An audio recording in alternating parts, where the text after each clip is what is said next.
जय हिंद साथियों, मैं निज कुमार आप सभी का एग्री न्यूज़ के यूट्यूब चैनल पे एक बार फिर से स्वागत करते हैं। कैसे हैं आप सभी लोग, जरूर बताइएगा कमेंट करके। तो आज का जो दूसरा अध्याय है उसको शुरू करते हैं। जैसे कि आप लोगों को पहले अध्याय में मैंने मात्रक के बारे में बताया था, तो आज के अध्याय में बात करेंगे मापन के बारे में, यानी कि मेजरमेंट के बारे में। आपको भी पता है कि हमारे यहाँ आपको 60 नोट्स मिल जाएंगे जितने भी आपके सब्जेक्ट हैं। तो आप लोग इसके नोट्स बनाते रहिएगा ताकि आप लोग क्विक रिवीजन कर सकेंगे जब आपके एग्ज़ाम के कुछ ही दिन बचेंगे। जैसे कि आपके एग्ज़ाम के 5-6 दिन जब बचेंगे तो आप क्विक रिवीजन भी कर सकते हैं। और बाकी आप लोग किताब को फॉलो करते रहिएगा, किताब को भी, क्योंकि आपको यहाँ पर डिफिनीशन वगैरह जो है समझ में आ जाएंगी अच्छी तरीके से। तब जब जाके जब तुम किताब को खोलोगे, उसमें जब देखोगे तो और अच्छे तरीके से तुमको समझ में आएगा। ठीक है, तो आप लोग किताब को भी साथ ही साथ फॉलो करते रहिएगा। ठीक है, बाकी मैं यहाँ पर उसी हिसाब से कंटेंट आपको कंसाइज रूप में देता रहूँगा। तो वीडियो को शुरू करते हैं। अगर हमारे चैनल पर नए हैं तो प्लीज़ आप लोगों को, अगर वीडियो अच्छा लगे तो प्लीज़ जुड़ जाइएगा ताकि आप लोगों को फ़ायदा होगा। आई होप आप लोगों को अच्छा ही लगेगा। तो वीडियो को शुरू करते हैं। देखिए, आज के इस वीडियो में बात करने वाले हैं मापन के बारे में, यानी कि मेजरमेंट के बारे में। देखो, दो प्रकार की हमारी दूरियां होती हैं। एक कुछ बड़ी दूरियां होती हैं, एक हमारी छोटी दूरियां होती हैं। ठीक है, तो इनको कैसे हम उनको डिफाइन कर सकते हैं।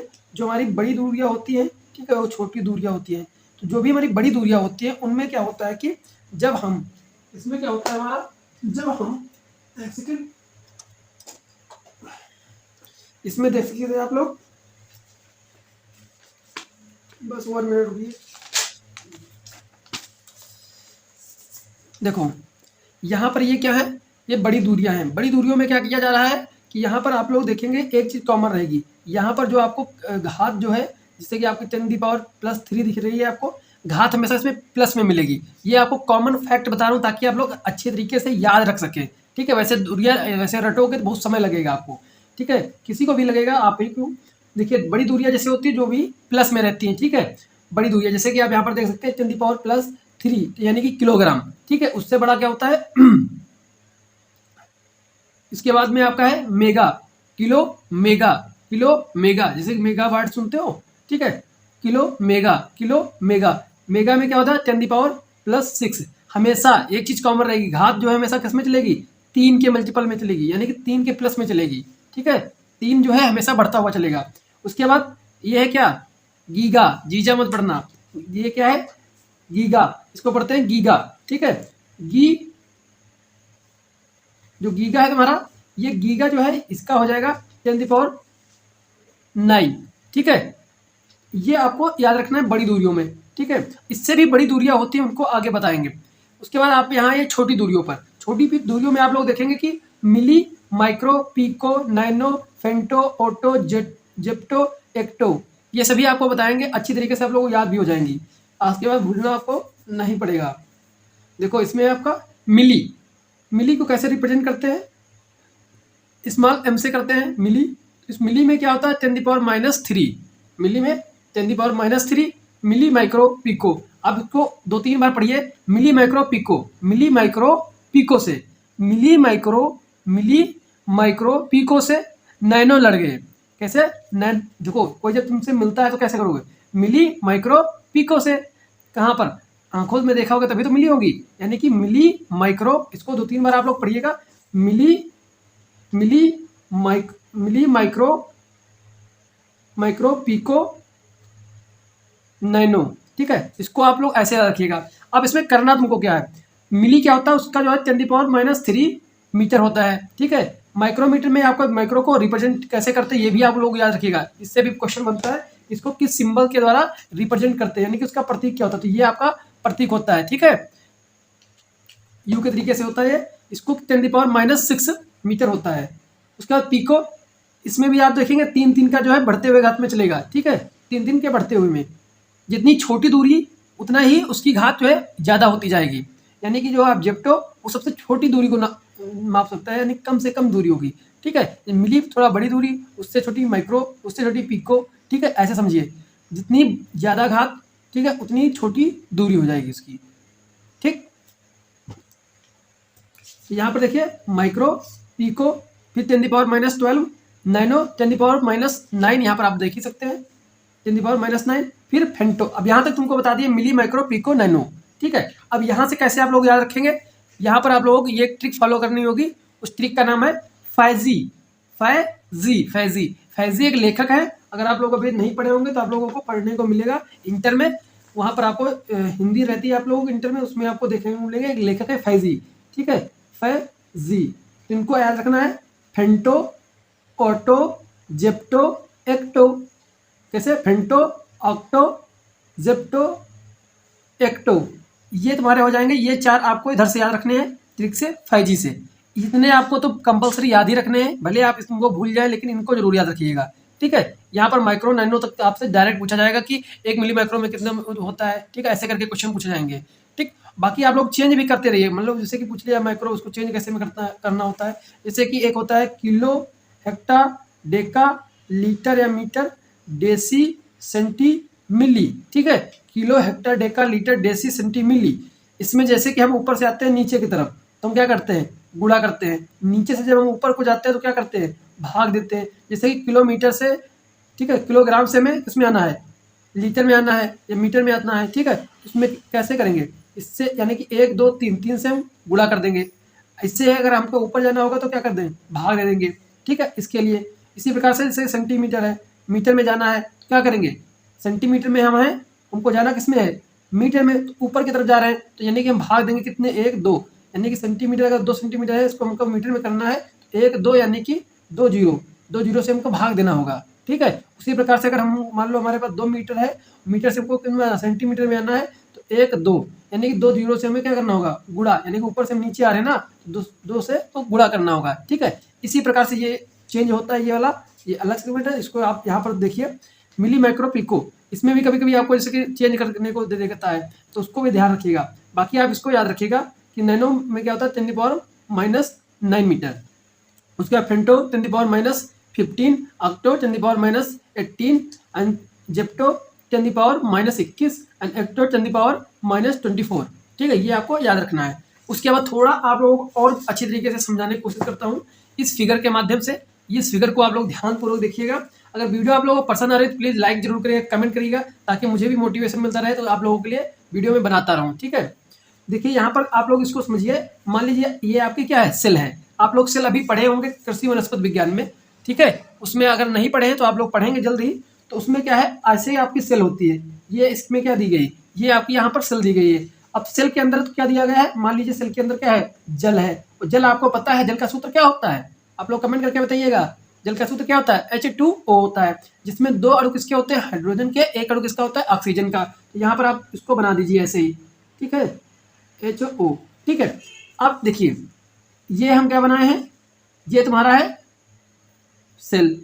ये क्या है? सेल है। ये आपकी क्या है? ये हाइड्रोजन, एक पूरा ये क्या है? अणु, यानी कि ये जल का जो है पूरा अणु है, ठीक है। सेल से छोटा क्या होगा? ये अणु होगा। अणु से छोटे क्या होंगे? ये जो आपके परमाणु है, ये जैसे ये आपका है हाइड्रोजन एक है, एक हाइड्रोजन ये है, एक ऑक्सीजन ये है, ये होगा। समझिएगा कैसे मैं आपको बताना चाह रहा हूँ कि किसके अंदर किससे आपको समझ पाओगे कि ज़्यादा घात है तो क्या हो सकता है, ज़्यादा कम घात है तो क्या हो सकता है। इससे आप आइडिया लगा पाएंगे, ठीक है। और ऐसे क्वेश्चन बनता है, परमाणु की त्रिज्या क्या होती है, नाभिक की त्रिज्या क्या होती है। ये सिर्फ आपको फिजिक्स में नहीं, आपका रसायन विज्ञान में भी क्वेश्चन पूछे जाएंगे इसी से, ठीक है। तो यहाँ पर देखिए, उसके बाद अणु। अब इसी के अंदर क्या होगा? एक नाभिक होता है, आप लोगों को पता है, नाभिक पढ़े होंगे। नाभिक न्यूट्रॉन प्रोटॉन होते हैं, ठीक है। नाभिक होगा, उससे सबसे छोटा क्या होगा इसमें? नाभिक। सबसे छोटा क्या होगा? नाभिक। समझो, एक तुम्हारी सेल है, सेल के अंदर तुम्हारा जल का अणु है, अणु के में जो है आपके परमाणु है, परमाणु के अंदर आपका क्या है? नाभिक है, ठीक है, सबसे छोटा। अब यहाँ पर आ जाओ, यहाँ पर समझो, सबसे छोटा क्या है हमारा? नाभिक। नाभिक क्या होता है? नाभिक की अब कोई त्रिज्या पूछे, क्या बताओगे? नाभिक त्रिज्या 10⁻−15। यहाँ पर फर्मी मीटर लिखा हुआ है। इस फर्मी मीटर को ही हम क्या कहते हैं? फेंटोमीटर। जो आप ऊपर देख के आए हैं, फेंटोमीटर जो आप देख रहे हैं यहाँ पर, इसी को हम बोलते हैं फर्मीमीटर भी कहा जाता है। इससे आप दोनों जगह लिख सकते हैं, ठीक है, सेम ही होता है। अब देखिए यहाँ पर, ये तो आपका हो गया नाभिक जो सबसे छोटा होता है। अब छोटे की घात देखिए 10⁻⁵ है। अब हम चलते हैं इसके, अब उल्टा चलेंगे, मतलब कि छोटे से बड़े की तरफ चलेंगे, ठीक है। तो उसके बाद हमारा क्या आएगा? हमारा आ जाएगा परमाणु। क्या आएगा? परमाणु आ जाएगा, ठीक है। नाभिक कहाँ था? परमाणु के अंदर। अब नाभिक से हम परमाणु पर आ गए हैं, बढ़ते हुए क्रम में आ रहे हैं, ठीक है। पहले छोटा था हमारा नाभिक, उससे ऊपर का है परमाणु। तो परमाणु में क्या होगा? अब हमारा ये तो पता चलेगा, नाभिक में 10⁻⁻15 है, ठीक है। ये त्रिज्या आपसे पूछी जाएगी कितनी होती है। देखिए यहाँ पर आपका ये होगा -15, ठीक है, ये आपका नाभिक था। अब परमाणु उससे क्या है? बड़ा है, यानी कि उसकी घात कम हो जाएगी। यही लॉजिक है, उसकी घात क्या होगी, कम होगी, क्योंकि ये नाभिक से बड़ा है इसलिए इसकी घात कम हो जाएगी, इसीलिए यहाँ पर हो जाएगी 10⁻⁻10। ठीक है, परमाणु की त्रिज्या क्या हो गया, ये हो जाएगी 10⁻⁻10 मीटर। ठीक है, अब परमाणु आपका हो गया, अब पूरे अणु, अब अणु क्या होगा, अणु परमाणु से बड़ा है। ठीक है, परमाणु जो है अणु से, परमाणु जो है अणु से छोटा है, तो आपका यहाँ पर अणु क्या है, बड़ा हो जाएगा। तो अब यहाँ पर बात करें अणु की, तो अणु में आप देखिए H2O, ठीक है पूरा, तो यहाँ पर आप जाएगा उसकी घात इससे परमाणु से भी कम हो जाएगी, क्योंकि ये बड़ा है परमाणु से, तो इसकी हो जाएगी 10⁻⁻9 नैनोमीटर। आपको बता गया है ऊपर क्या होता है 10⁻⁹ मीटर, ये क्या होता है, नैनोमीटर होता है, क्या, नैनोमीटर। अब कोशिका की बात करें, पूरी सेल की बात करें, तो इसकी क्या हो जाएगी 10⁻⁻6 माइक्रोमीटर। आपको ऊपर बताया कि माइक्रोमीटर में क्या होता है, 10⁻⁻6 मीटर होते हैं, तो ये आपका हो जाएगा माइक्रोमीटर। ऐसे क्वेश्चन भी पूछ लिया जाता है कि सेल का साइज होता है, ठीक है, ऐसे क्वेश्चन पूछा जा सकता है। तो कभी कभी आपको 10⁻4 माइक्रोन से ऐसे करके देखने को मिलेगा। ठीक है, ये माइक्रोन के हिसाब से आपका होता है। तो ऐसे आपको समझाने की कोशिश की, आई होप आपको समझ में आया होगा। कि थोड़ा एक बार ना समझ में एक बार दोबारा समझिएगा, इसको देखिएगा।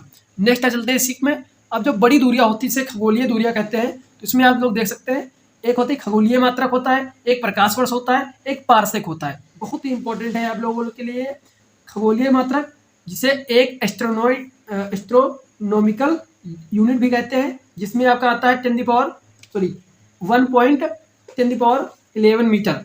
ठीक है, ये होता है आपका। ठीक है, अब उसके बाद आता है प्रकाश वर्ष। अब ऐसे डायरेक्ट क्वेश्चन बन सकता है कि प्रकाश वर्ष मात्रक होता है, तो आप लोग क्या करेंगे, तो लाइट का हो सकता है प्रकाश वर्ष पूछा है, ऐसा नहीं है, ये किसका है, दूरी का है। किसका, दूरी का। कौन सी दूरी, खगोलीय दूरी। ठीक है, एक वर्ष में जितना भी प्रकाश जो है दूरी तय करता है उसी को बोलते हैं प्रकाश वर्ष। ठीक है, तो यहाँ पर देखिए इसमें क्या हो जाएगा 9.46 10⁻15 मीटर। 15 मीटर आपको बताए थे, जो बड़ी दूरियां होती है उसमें आपको घात कैसे दिखेगी, प्लस की दिखेगी। ठीक है, उसके बाद आता है पारसेक। अब पारसेक देखिए, पारसेक सबसे बड़ा मात्रक होता है खगोलीय दूरी में। देखिए एक पारसेक में क्या होगा, 3 × 10⁻16 मीटर। ठीक है, 3 × 10⁻16 मीटर होता है 1 पारसेक के बराबर, और ये सबसे बड़ा खगोलीय दूरी मात्रक भी हो जाएगा आपका। ठीक है, प्रकाश वर्ष से भी बड़ा हो जाएगा। कैसे, देखिए यहाँ पर ये 9 है, ये इसमें आप देख सकते हो 1 0 इसमें बढ़ गया है। नेक्स्ट चलते हैं। अब आप लोग यहाँ पर देखिए वॉल्यूम आयतन। इसमें एक गैलन, ये आप लोगों में है नहीं, लेकिन थोड़ा आप लोग जानकारी लिए आप पढ़ सकते हैं इसे, कि एक गैलन बराबर क्या होता है। ये जब आप एग्रोनॉमी के जब न्यूमेरिकल सॉल्व करेंगे 12th में, आपके 12th में जब न्यूमेरिकल आते हैं तो उसमें गैलन वगैरह का यूज होता है। ठीक है, तो गैलन में 3.78 मीटर होता है। बैरल क्या होता है, बैरल 158.987 अर्थात 159 लीटर जो होता है वो एक बैरल के बराबर होता है। जो आपका तेल जो है खरीदा जाता है कच्चा तेल, वो सब बैरल के हिसाब से ही आपके यहाँ आयात किया जाता है। ठीक है, अब कुछ मापन यंत्र हैं, उनको जरूर अच्छी तरीके से याद रखिएगा। ठीक है, इनसे आपके एमसीक्यू क्वेश्चन बहुत आसानी से हो सकते हैं। ठीक है, देखो ओडोमीटर, देखो इसमें सभी जो भी आपके लिए ज़्यादा इंपॉर्टेंट है वो आपको बता देंगे। बाकी मेरे पास ये लिखे हुए हैं, लगभग 20 हैं लिखे हुए हैं, लेकिन आपको जो इंपॉर्टेंट वही आपको याद रखने, जिसमें मैं टिक लगाऊंगा। ओडोमीटर क्या है, ये क्या होता है, वाहन द्वारा तय की गई दूरी को मापता है। वाहन के द्वारा, आप समझो ओडोमीटर यानी कि जो ऑडी गाड़ी होती है, ऑडी गाड़ी क्या होती है, बहुत तेज चलती है, तो बहुत तेज जो चलती है तो उसके द्वारा जो दूरी तय की गई होगी, ओडो से याद रखो, ऑडी गाड़ी उसके द्वारा तय की गई दूरी। ठीक है, ऐसे करके आप कोरिलेट करके याद रख सकते हो। ठीक है, वाहन के द्वारा तय की गई दूरी है। ठीक है, जो दूरी तय की उसी को बोलते हैं ओडोमीटर। जैसे कि आप लोग अपने जो गाड़ी आपके पास है, गाड़ी में जो आप देखते हैं उसमें नंबर जो चलते रहते हैं ना, वही आपका है ओडोमीटर। ठीक है, बाइक में आप देखिएगा जो नंबर चलते हैं 1 किलोमीटर 2 किलोमीटर जो चेंज होता रहता है ना, उसी को बोलते हैं ओडोमीटर। नेक्स्ट आपका अल्टीमीटर से आप याद रखिएगा ऊंचाई मापने के लिए अल्टीमीटर का जो कोई भी होता है दे देता है आपको, ये आपका लास्ट अल्टीमीटर है। अल्टीमेट मतलब कि अधिकतम अधिकतम या समझ लो कि अल्टीमेट है, ये आपको करना। मान लो तुम्हारे मिड एग्जाम या आपके हाफ ईयरली एग्जाम आने वाले हैं, तो ये अल्टीमेटम आपको दिया गया होगा कि आप लोग अपना अपना सिलेबस कवर कर ले, ठीक है, और आप लोगों का इतने नंबर लाना अनिवार्य है, आपको लास्ट अल्टीमेट दिया जाता है, मतलब अधिकतम ऊंचाई आपको दे दिया, मतलब अधिकतम तुमको है, और एक प्रकार से सकते इसको मैक्सिमम, ठीक है। तो उसी प्रकार से इसको कोरिलेट कर लेना, ऊंचाई मापने के लिए प्रयोग में लाया जाता है। नेक्स्ट आपका हाइग्रोमीटर इंपॉर्टेंट है, और सबसे इंपॉर्टेंट आपको यही दो है, एक हाइड्रो, एक हाइग्रोमीटर। अब हाइड्रोमीटर कैसे याद रखोगे? हाइड्रो, जैसे कि कहीं पर आपको भी देखने को मिल जाए हाइड्रो, हाइड्रो, ये आज से तुम उसको अच्छी तरीके से समझ लो। इसी से बना है आपका हाइड्रोपोनिक्स, आप लोग पढ़ेंगे हाइड्रोपोनिक्स और हाइड्रोफाइट्स, एक होता है हाइग्रोमीटर। अब हाइड्रोमीटर कैसे याद रखोगे? हाइड्रो, जैसे कि कहीं पर आपको भी देखने को मिल जाए हाइड्रो, हाइड्रो, ये आज से तुम उसको अच्छी तरीके से समझ लो। इसी से बना है आपका हाइड्रोपोनिक्स, आप लोग पढ़ेंगे हाइड्रोपोनिक्स और हाइड्रोफाइट्स, एक होता है हाइड्रोफाइट्स। ये जो तुम्हारा कहाँ मिलेगा? ये तुमको मिलेगा वनस्पति विज्ञान में। हाइड्रोफाइट, जो जल में उगने वाले पौधे होते हैं उनको हाइड्रोफाइट कहते हैं, ठीक है। और हाइड्रो का मतलब ही होता है क्या? जल, ठीक है। अब जल का घनत्व मापने वाले को क्या बोलेंगे? हाइड्रोमीटर बोलेंगे, समझ रहे हो? हाइड्रो को जो है ये रूट वर्ड है, ठीक है, रूट वर्ड होता है। तो ये आपका हाइड्रो का मतलब होता है जल, जल से संबंधित है। तो ऐसे आपको कुछ रूट वर्ड भी बताता रहूँगा ताकि आप लोग अच्छी तरीके से चाहे जहाँ पर भी हों आप उसका एग्जाम्पल जो है सही आंसर तक पहुँच पाएंगे, ठीक है। तो जिससे कि हाइड्रोफाइट होते हैं जल में उगने वाले पौधे, उसी प्रकार से हाइड्रोफाइट, इसी प्रकार से होता है हाइड्रोपोनिक्स, ठीक है। उसमें क्या होता है? हाइड्रोपोनिक्स, यानी कि उसमें मिट्टी की आवश्यकता नहीं होती, सिर्फ जल की आवश्यकता होती है। उसी में जो है पौधे को ग्रो किया जाता है बिना मृदा के, उसे बोलते हैं हाइड्रोपोनिक्स, ठीक है। आई होप आपको समझ में आएगा। नेक्स्ट है हाइग्रोमीटर, क्योंकि काफ़ी कंफ्यूजिंग होता है ये, इसको याद रखिएगा। हाइग्रोमीटर, हाइग्रो, अब देखो ये आर्द्रता, हवा में जो है आर्द्रता होती है उसको मापने का कार्य करता है, यानी ह्यूमिडिटी जो होती है, ठीक है। देखते हैं कि आप लोग ह्यूमिडिटी, बारिश में देखो पौधे हरे भरे बहुत हो जाते हैं क्योंकि चारों तरफ नमी, वातावरण में जो नमी होती है उसी को ह्यूमिडिटी बोलते हैं, ठीक है। अब तब नमी ज़्यादा हो जाती है। और हाइग्रो को ऐसे याद रखो, हाई क्या लिखा है? हाई ग्रो, हाई ग्रो, इसको ऐसे तोड़ लो, हाई और ग्रो, हाई और ग्रो। हम हाई कब ग्रो करेंगे? हम हाई कब ग्रो करेंगे? पौधे हाई मतलब कि बहुत तेजी से कब ग्रो करते हैं? बरसात में करते हैं। बरसात में क्यों करते हैं? क्योंकि वातावरण में क्या होती है? नमी ज़्यादा होती है। क्या होती है मेरे भाई? नमी ज़्यादा होती है, ठीक है। तो क्या होती है आपकी? नमी ज़्यादा होती है, यानी कि आर्द्रता ज़्यादा होती है। तो उसी को मापने के लिए प्रयोग करेंगे हाइग्रो, हाइग्रो, हाइग्रो, ठीक है। अब हाइब्रो किसी को मत कह देना, ठीक है, हाइग्रो होता है। नेक्स्ट आपका है बैरोमीटर, ये भी आपके लिए इंपॉर्टेंट है। बैरोमीटर वायुमंडलीय दाब को मापने के लिए प्रयोग किया करते हैं, बैरोमीटर का प्रयोग करते हैं। और बैरोमीटर से एक रिलेटेड क्वेश्चन और याद रखिएगा, अगर अचानक बैरोमीटर का जो है रीडिंग गिर जाता है तो किसका संकेत होता है? तो वो आंधी या तूफान का संकेत होता है, ये भी याद रखिएगा। अगर अचानक बैरोमीटर की रीडिंग गिर जाती है तो संकेत किसका होता है? तूफान आने की, ठीक है, आंधी तूफान आने की संभावना होती है। नेक्स्ट आपका है, ये आपको याद रखना है, गैल्वेनोमीटर, ठीक है। गैल्वेनोमीटर आपको याद रखना है, विद्युत धारा की उपस्थिति को नापता है। ये क्या है? उपस्थिति, इसको समझिए। गैल्वेनोमीटर किसका नापता है? विद्युत धारा की उपस्थिति। जैसे कि आप लोग कुछ बनवाने लेके जाएं आप इलेक्ट्रिसिटी की दुकान पर, ठीक है, मान लीजिए आपको एलसीडी है, मान लीजिए आपका प्रेस मान लीजिए, ठीक है, अच्छी तरीके से आप लोग समझ पाएंगे क्योंकि आप लोग प्रेस भी करते होंगे कपड़े, ठीक है। प्रेस आप बनवाने के लिए जाएं तो मान लीजिए आपका प्रेस नहीं चल रहा है तो क्या करेगा? एक इतना बड़ा बॉक्स जैसा होता है, ठीक है, उसमें दो आप देखेंगे 2 मीटर लगे होते हैं इस प्रकार से, ठीक है, और 2 उसमें तार निकले होते हैं, जो 2 तार निकले होते हैं उसी से, ठीक है, उसमें लगाता है प्लग में, उसको उस तुम्हारे जो प्रेस का जो प्लग जो तार होता है उसमें उसको टच करता है, उससे वो चेक कर रहा होता है कि इसमें विद्युत आ रही है कि नहीं आ रही है। मान लो ये इसमें एक जो मेन होता है उसमें जाता है करंट, उससे रिसीव अगर नहीं हो रहा है, ये वाला आपका जो लगा होता है उसका दूसरी तरफ जो मेन लाइन से जुड़ा होता है, ठीक है, वो क्या चेक करता है कि ये आपके प्रेस का जो तार है इसमें जो है लाइट पहुंच रही है कि नहीं पहुंच रही, उसमें आ रही है कि नहीं आ रही। कहीं तार देखते तो तार आपका कहीं शार्ट होता है, उसको जांच करने के लिए इसी का प्रयोग करते हैं, इसको गैल्वेनोमीटर का, ताकि ये क्या पता कर लेता है? विद्युत धारा की उपस्थिति है कि नहीं है, ठीक है। कोई तार है उसमें से शॉर्ट सर्किट हो जाता है, शार्ट हो जाता है, क्या कहते हैं, उसमें लाइट नहीं आ रही, पता नहीं क्या हुआ, कहीं से कटा हुआ नहीं है, ठीक है, तो उसको कैसे चेक करेंगे? तो उसको गैल्वेनोमीटर के थ्रू चेक कर लिया जाता है। आप लोग देखे होंगे येलो कलर का होता है ज़्यादातर। नेक्स्ट है अमीटर। अमीटर क्या होता है? अमीटर विद्युत धारा मापने का यंत्र होता है।